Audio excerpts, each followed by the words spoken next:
আমার ভাইয়েরা গভীরভাবে লক্ষ্য করবেন, ইমানের পাওয়ার কত বড় তা কি জানেন? কাফেরেরা অনেক সৈন্য নিয়ে এসেছে। আল্লাহ রাসূল সাল্লাল্লাহু আলাইহি ওয়াসাল্লাম সাহাবায়ে কেরামকে বললেন, ও সাহাবীরা, তোমরা কাফেরের সৈন্য দেখে তোমরা বিচলিত হয়ো না, কেননা তাদের সৈন্য অনেক থাকতে পারে কিন্তু তাদের ভিতরে ঈমান নাই। যার অন্তরের মধ্যে ঈমান নাই সে একজন মৃত মানুষ। আর মৃত মানুষ হাজার হাজার লক্ষ লক্ষ হতে পারে, ঈমানদারের কাছে তারা কখনো দাঁড়িয়ে মোকাবেলা করতে পারবে না। ওরা তো মারা গেলে জাহান্নামে যাবে, তোমরা মরলে পরে শহীদ হয়ে যাবে, তোমরা জান্নাতে যাবে। আল্লাহর রাস্তায় যখন তুমি জিহাদে যখন নেমে পড়বে, বন্ধুগণ আমার, কাফেরের সাথে যখন তুমি যুদ্ধ করতেছো ইসলামের কালেমাকে বিজয় করার জন্য, তোমার মরতে দেরি হবে।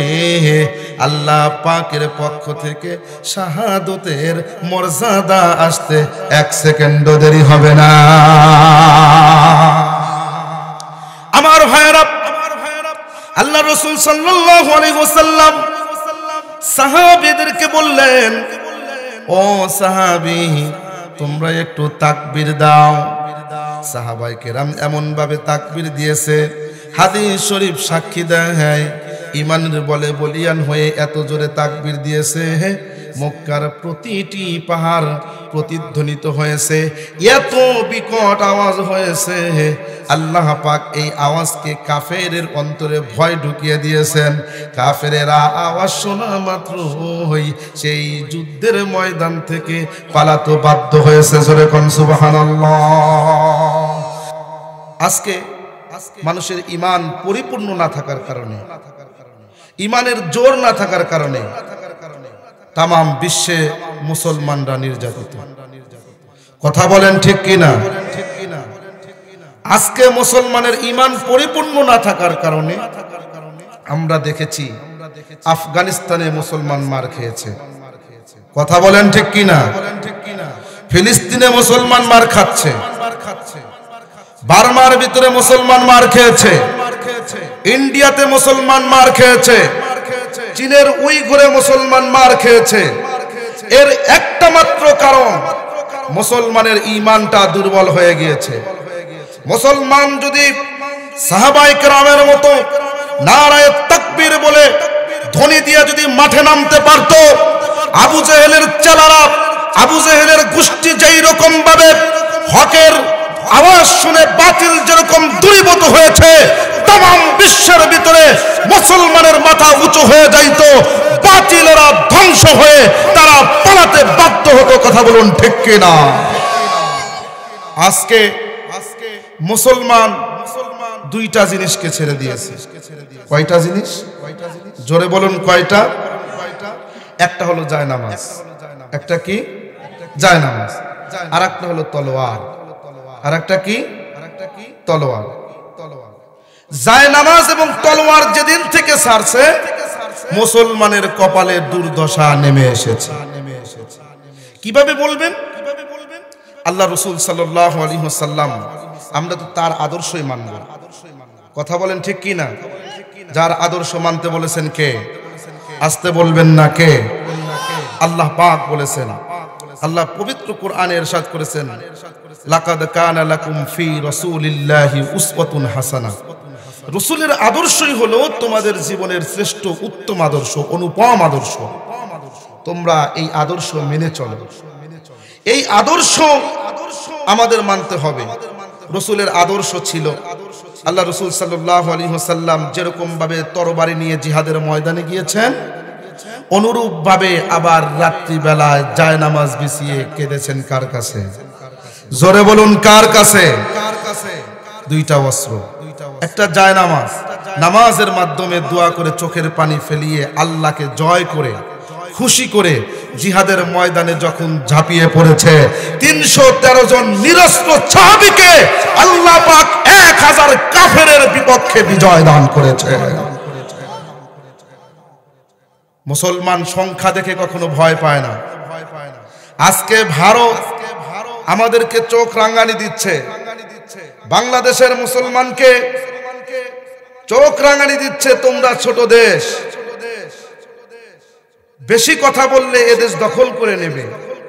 বাংলাদেশের হাই কমিশন আক্রমণ করেছে, এরকম ভাবে বিভিন্ন ভাবে রিপাবলিক বাংলা চ্যানেলে বাংলাদেশ নিয়ে অনেক অপপ্রচার চালাচ্ছে।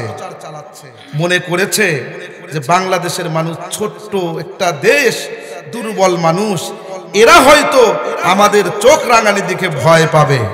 একটা কথা মনে রাখবেন, ভাত না খেয়ে থাকবে কিন্তু কখনো ঘাস খাবে না। মুসলমান জীবন হাসি মুখে বিলিয়ে দেবে, ঈমান কখনো বিলিয়ে দেবে না। কথা বলুন ঠিক কিনা? সম্মানিত হাজিরিন, মুসলমান যখন দেখবে নিজের অস্তিত্বের লড়াই, তখন লিল্লাহে তাকবীরের ধ্বনি দিয়ে তারেক বিন জিয়াদের মতো, হযরত ওমর ফারুকের মতো যখন ময়দানে ঝাঁপিয়ে পড়বে, তখন ভারতের মুশরিকরা মুসলমানদেরকে ছেড়ে দিয়ে পালাতে বাধ্য হবে। কথা বলেন ঠিক কিনা? কেন? ওদের ভিতরে ঈমান নাই, মুসলমানের ভিতরে আছে কি? জোরে বলুন, আছে কি? ঈমানের পাওয়ার কত বড় আমার ভাইয়েরা, গভীরভাবে লক্ষ্য করবেন। ঈমানের পাওয়ার কত বড় তা কি জানেন? কাফেরেরা অনেক সৈন্য নিয়ে এসেছে। আল্লাহ রাসূল সাল্লাল্লাহু আলাইহি ওয়াসাল্লাম সাহাবায়ে কেরামকে বললেন, ও সাহাবীরা, তোমরা কাফেরের সৈন্য দেখে তোমরা বিচলিত হয় না, কেননা তাদের সৈন্য অনেক থাকতে পারে কিন্তু তাদের ভিতরে ঈমান নাই। ঈমান নাই, যার অন্তরের মধ্যে ঈমান নাই সে একজন মৃত মানুষ। আর মৃত মানুষ হাজার হাজার লক্ষ লক্ষ হতে পারে, ঈমানদারের কাছে তারা কখনো দাঁড়িয়ে মোকাবেলা করতে পারবে না। ওরা তো মারা গেলে জাহান্নামে যাবে, তোমরা মরলে পরে শহীদ হয়ে যাবে, তোমরা জান্নাতে যাবে। আল্লাহর রাস্তায় যখন তুমি জিহাদে যখন নেমে পড়বে, বন্ধুগণ আমার, কাফেরের সাথে যখন তুমি যুদ্ধ করতেছো ইসলামের কালেমাকে বিজয় করার জন্য, তোমার মরতে দেরি হবে। আল্লাহ পাকের পক্ষ থেকে শাহাদতের মর্যাদা আসতে 1 সেকেন্ডও দেরি হবে না। আমার ভাইয়েরা, আল্লাহ রাসূল সাল্লাল্লাহু আলাইহি ওয়াসাল্লাম সাহাবীদেরকে বললেন, ও সাহাবী, তোমরা একটু তাকবীর দাও। সাহাবায়ে কেরাম এমন ভাবে তাকবীর দিয়েছে, হাদিস শরীফ সাক্ষী দেয়, ঈমানের বলে বলিয়ান হয়ে এত জোরে তাকবীর দিয়েছে, মক্কার প্রতিটি পাহাড় প্রতিধ্বনিত হয়েছে, এত বিকট আওয়াজ হয়েছে। আল্লাহ পাক এই আওয়াজকে কাফেরের অন্তরে ভয় ঢুকিয়ে দিয়েছেন। কাফেরেরা আওয়াজ শোনা মাত্র সেই যুদ্ধের ময়দান থেকে পালাতে বাধ্য হয়েছে। জোরে কোন সুবহানাল্লাহ। যুদ্ধ করা লাগে নাই, তাকবীরের ধ্বনির কারণে তারা পালিয়েছে। ও মুসলমান, বাউই খোলার মুসলমান, আজকে দেখতে চাই সেই মুজাহিদ আজকে এখানে আছে কিনা। আমি দেখতে চাই, আমরা তো হযরতে ওমরের উত্তরসূরি, আমরা তো আবু বকরের উত্তরসূরি, আমরা তো বিশ্বনবীর উত্তরসূরি। ও বন্ধুরে, আজকে দেখতে চাই এই জায়গার ভিতরে আমরা তাকবীর দেব। আমাদের কাছে কাফের নাই এখানে, ঠিক আছে, কিন্তু শয়তান অবশ্যই আছে। তাকবীর দিয়ে আমরা শয়তানকে এই জায়গা থেকে তাড়াইতে চাই। কথা কোন ঠিক কিনা? রাজি আছেন? রাজি নাই কেটে কেটে একটু হাত তোলেন। রাজি নাই? মাশাআল্লাহ, হাত নামান। আপনারা তো খুব ভালো মানুষ। কেননা কিছু মানুষ বিশ্বাস করে যে হুজুররা তো খারাপ কিছু বলবে না। কথা কোন ঠিক কিনা? যে হুজুররা যার জন্য হাত তোলে আমরা আছি ইনশাআল্লাহ। কথা কোন ঠিক কিনা? সেই জন্য কিছু মুরব্বী হাত তুলছে, তাই না বাজান? কথা কোন ঠিক কিনা? তাহলে একটু রেডি হয়ে যান। রেডি হন, রেডি হন। লিল্লাহে তাকবীর, লিল্লাহে তাকবীর।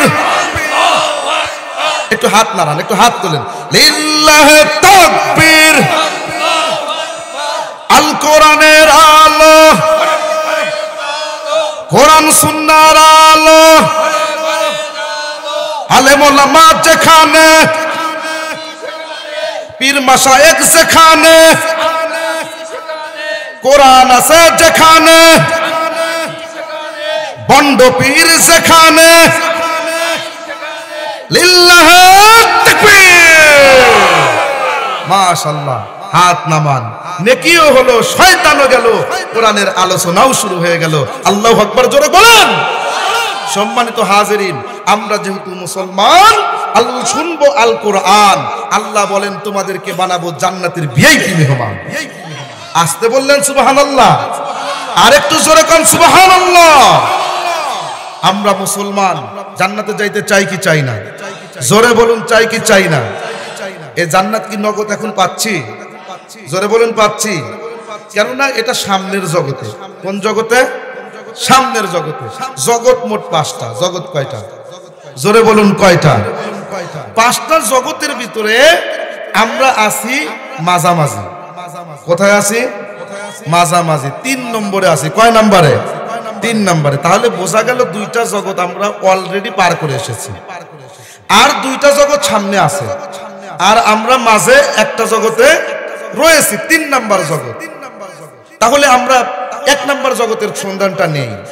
1 নম্বর জগৎ হলো, সেটা হলো আলমে আরওয়াহ, রূহের জগৎ। জোরে বলুন, কি জগৎ? জোরে বলুন, কি জগৎ? রূহের জগৎ। এই রূহের জগতে আমরা ছিলাম। আল্লাহ পাক আমাদের প্রশ্ন করেছিলেন, আলাস্তু বিরব্বিকুম, আমি কি তোমাদের প্রভু নই? আমরা তখন বলেছিলাম ক্বালু বালা, হ্যাঁ আপনি অবশ্যই আমাদের প্রভু। আমাদের অনেকের স্মরণ নেই, কিন্তু হযরত আলী রাদিয়াল্লাহু তাআলা আনহু বলেন, রূহের জগতে আল্লাহ পাক যে মজলিস কায়েম করেছিলেন, এবং সেই মজলিসের ভিতরে আল্লাহ পাক যে বলেছিলেন আলাস্তু বিরব্বিকুম, আমি কি তোমাদের প্রভু নই? আমরা সকলে বলেছিলাম ক্বালু বালা, হ্যাঁ আপনি অবশ্যই আমাদের প্রভু। সেই মজলিসের কথা আমার এখনো স্মরণ আছে। আরেকটু জোরে কোন সুবহানাল্লাহ। যার কারণে আলী রাদিয়াল্লাহু তাআলা আনহু সম্পর্কে বলা হয়, রাসূল বলেন আনা মাদিনাতুল ইলম ওয়া আলিয়্যু বাবুহা, আমি হইলাম জ্ঞানের শহর, আর সেই শহরের প্রধান দরজা হলো হযরতে আলী। আসতে বলেন সুবহানাল্লাহ। কেননা বাউই খোলার মানুষ, যদি মানুষ সুবহানাল্লাহর আওয়াজ শুনে গুনাহ হবে, তাই না? গুনাহ হবে। একটু জোরে কোন সুবহানাল্লাহ। আমার বন্ধুগণ, 1 নম্বর জগতের মধ্যে ছিলাম, সেই জগতের নাম হলো রূহের জগৎ। 2 নম্বর জগতের ভিতরে ছিলাম, সেটা হলো মায়ের পেট। মায়ের পেটের ভিতরে কেমন ছিলেন, কোন অবস্থায় ছিলেন, স্মরণ আছে না? কিন্তু আবার বিশ্বাসও করেন, কেননা আমরা মায়ের পেটের মধ্যে কি অবস্থায় ছিলাম, কখন ছিলাম, এইটা আমাদের স্মরণ নাই। কিন্তু আমাদের চোখের সামনে দিয়ে অনেক বাচ্চা মায়ের পেটের ভিতরে থাকে, আমরা দেখতে পাই। কথা কোন ঠিক কি না? সন্তান জন্ম হচ্ছে, আমরা এটা দেখতে পাচ্ছি, এটার দ্বারা আমরা অনুমান করতেছি আমরাও একদিন এইভাবে ছিলাম। কথা বলেন ঠিক কি না? আমরাও যেহেতু এইরকম ভাবে এইভাবে ছিলাম, যার কারণে এটা আমাদের জগতের চাইতে নিকটবর্তী জগৎ হওয়ার কারণে স্মরণ আছে। বন্ধুগণ আমার, যদিও বিষয়টা স্মরণ নাই, কিন্তু দেখে দেখে আমরা চিন্তা ভাবনা করি। জগৎ গেল কয়টা? জোরে বলুন, কয়টা? 3 নম্বর জগৎ হলো আলেম দুনিয়া, দুনিয়ার জগৎ, পৃথিবীর জগৎ। ও বন্ধুরে, যেই 2টা জগৎ আমরা পার করে এসেছি, ওই 2টা জগতে আমরা আর কখনো ফিরে যেতে পারবো না। 1 নম্বর হলো রূহের জগৎ, 2 নম্বর হলো মায়ের পেটের জগৎ, 3 নম্বর জগৎ হলো দুনিয়ার জগৎ, পৃথিবীর জগৎ। বন্ধুরে, ওই 2টা জগৎ থেকে যেরকম ভাবে আমরা এসেছি, এই জগৎ ছেড়েও একদিন আমাদেরকে চলে যেতে হবে। কথা কোন ঠিক কি না? একদিন আমাদেরকে চলে যাইতে হবে। ও বন্ধুরে, মায়ের পেটে যেমন বেশি দিন থাকা যায় না, আমরা চলে এসেছি। চলে আসার সময় দুনিয়ার ভিতরে ভূমিষ্ঠ হওয়ার পরে আমরা কান্না করেছি, আহারে ওই জগতেই তো ভালো ছিলাম, কি জন্য এই জগতে আনা হলো? ওই জগতের মায়া ছাড়তে পারি নাই। অনুরূপ ভাবে দুনিয়ার জগৎ কেউ পাগল হয়ে গিয়েছি, এই জগতের জন্য টাকা পয়সা সব কিছু আমরা খরচ করে বিল্ডিং বানাইলাম, অট্টালিকা বানাইলাম, অনেক কিছু করলাম, মিল কারখানা তৈরি করলাম। এই জগৎ ছেড়েও আমাদের যাইতে চায় না মন। কিন্তু শুনে রাখো মুসলমান, অবশ্যই একদিন তোমাকে এই দুনিয়া ছেড়ে যাইতে হবে। জোরে কোন সুবহানাল্লাহ। যাইতে হবে কি হবে না? কথা বলেন, যাইতে হবে কি হবে না? আমি এ বিষয়ে সামনে আলোচনা আসবো, যেহেতু আমি ভূমিকা সময় এত লম্বা করব না, সামনে আবার আলোচনা আছে। ও বন্ধুরে, 3 নাম্বার জগৎ আমরা দুনিয়ার ভিতরে রয়েছি। এই জগতে আমরা একদিন থাকবো না, আমাদের চলে যাইতে হবে। 4 নাম্বার জগৎ হলো এই জগৎ ছেড়ে যেই জগতে আমাদেরকে রেখে আসা হয় সেটাকে বলা হয় আলমে বরজাখ, অর্থাৎ কবর জগৎ। কোন জগৎ? কবর জগৎ।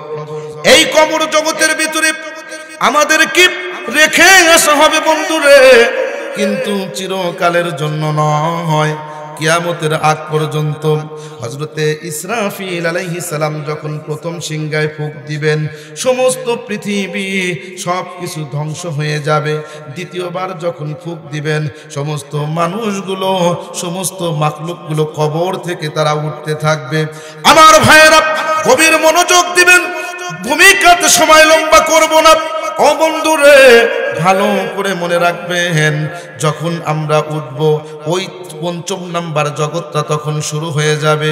ওই জগতের নাম হলো আলমুল আখিরাত। ওই জগতের নাম হলো আখিরাতের জগৎ, পরকালের জগৎ, যেই জগতের শুরু আছে কিন্তু কখনো শেষ হবে না। জান্নাতে গেলেও শেষ হবে না, জাহান্নামে গেলেও ওই জগৎ কি হবে না? জোরে বলুন, কি হবে না? শেষ হবে না। 5টা জগতের ভিতরে 4টা জগতের শেষ আছে। 4টা জগতের কি আছে? শেষ আছে। কিন্তু একটা জগতের কি নাই? শেষ নাই। আখিরাতের জীবন কি শেষ হবে বাবা? কখনো শেষ হবে না। তাহলে আমাদের আসল গন্তব্য হলো আখিরাতের জগৎ। কথা বলেন ঠিক কিনা? কথা বলেন ঠিক কিনা? তাহলে আমরা রুহের জগৎ থেকে শুরু করে 2টা পার হয়েছি, 3 নাম্বার স্টেশনে আছি।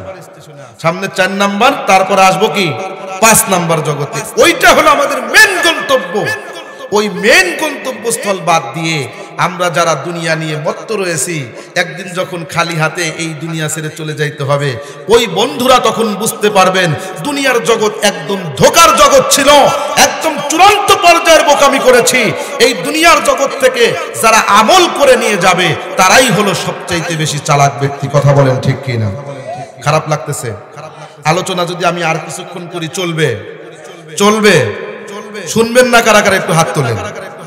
মাশাআল্লাহ, এই বাওই খোলার মুসলমান দেখে আমার হৃদয়টা আজকে ভরে গেল। আজকে আমি খুব খুশি হলাম, কেননা এরা শুধু শ্রোতা না, এরা হলো সচেতন শ্রোতা। আল্লাহু আকবার বলেন, আর একটু জোরে বলুন আল্লাহু আকবার। মাশাআল্লাহ। সম্মানিত হাজিরিন, আমি আপনাদের সামনে পবিত্র কোরআনের 114টা সূরা। সূরা কয়টা বাবা? পবিত্র কোরআনের সূরা কয়টা? 114টা। এই 114টার ভিতরে 37 নাম্বার সূরা, নাম হলো সূরাতুস সাফফাত। সূরা ইয়াসিনের পরের সূরা, 23 নাম্বার পারা, 37 নাম্বার সূরা, নাম হলো সূরাতুস সাফফাত। সাফফাত শব্দের অর্থ হলো সারিবদ্ধ হওয়া, কাতারবদ্ধ হওয়া। বন্ধুগণ, এই সূরার 50 নাম্বার আয়াত আমি আপনাদের সামনে তেলাওয়াত করেছি, 51 নাম্বার আয়াত আমি আপনাদের সামনে তেলাওয়াত করেছি একটা মজার কথা বলার জন্য। কিসের কথা বলার জন্য? মজার কথা। এই সূরার ভিতরে আল্লাহ পাক বিশেষ একটা ঘটনা বর্ণনা করেছেন। কেমন ঘটনা? জান্নাতের মধ্যে একটা ঘটনা।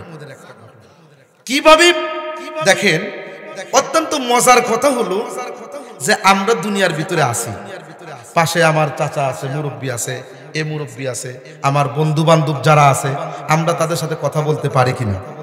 কথা বলি, মনের ভাব প্রকাশ করি। কিন্তু জান্নাতের ভিতরে যদি একা একা যদি থাকি, তাহলে একাকিত্ব মানুষকে অত্যন্ত কষ্টের ভিতরে ফেলে। কথা বলুন ঠিক কিনা? আপনারা কিছুদিন পূর্বে দেখেছেন চিত্রনায়ক রিয়াজের শ্বশুর, তার সন্তানেরা লন্ডন থাকে, আমেরিকায় থাকে, ঢাকার বাসায় একা থাকে না।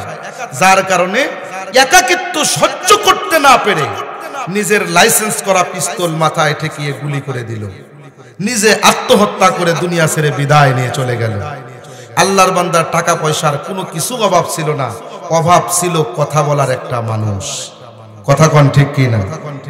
আপনারা যখন কথা বলতে থাকেন সারাদিন, কাজকর্ম শেষে যখন চাষটালে গিয়ে বসেন, একটু কথাবার্তা বন্ধু বান্ধবের সাথে যখন বলেন, মসজিদে এসে নামাজ শেষে যখন বন্ধু বান্ধবের সাথে কথা বলেন, দিল হালকা হয় কি হয় না? জোরে বলুন, হয় কি হয় না? হয়। আল্লাহ পাক যখন আপনাদেরকে জান্নাতে দিবেন, যখন জান্নাতে দিবেন এবং জাহান্নামীদেরকে জাহান্নামে দিবেন, এই জান্নাতে যাওয়ার পরে বিভিন্ন নিয়ামত প্রাপ্ত হওয়ার পরে আল্লাহ পাক জান্নাতীদেরকে পরস্পর সামনাসামনি করে মুখোমুখি করে বসাবেন। জোরে কোন সুবহানাল্লাহ। কেমন করে বসাবেন? সামনাসামনি মুখোমুখি হয়ে একজন আরেকজনের সামনে বসে কথা বলতে থাকবে। কি কথা বলবে? আমার ভাইয়েরা গভীর মনোযোগ দিবেন। কোরআন থেকে আলোচনা করতেছি। আল্লাহ রাব্বুল আলামিন পবিত্র কোরআনের ভিতরে বলেন, فَأَقْبَلَ بَعْضُهُمْ عَلَى بَعْضٍ يَتَسَاءَلُونَ।